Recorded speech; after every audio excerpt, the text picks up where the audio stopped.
enjoy ka talaga mag-picture-picture. Dahil maganda ang lugar.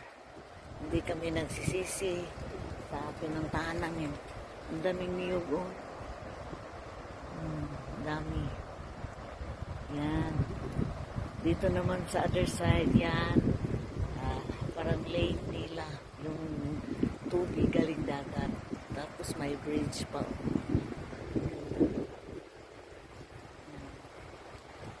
Ganda talaga. Hindi na maalon, guys. Swerte. Swerte ngayong umaga. Wala nang alon.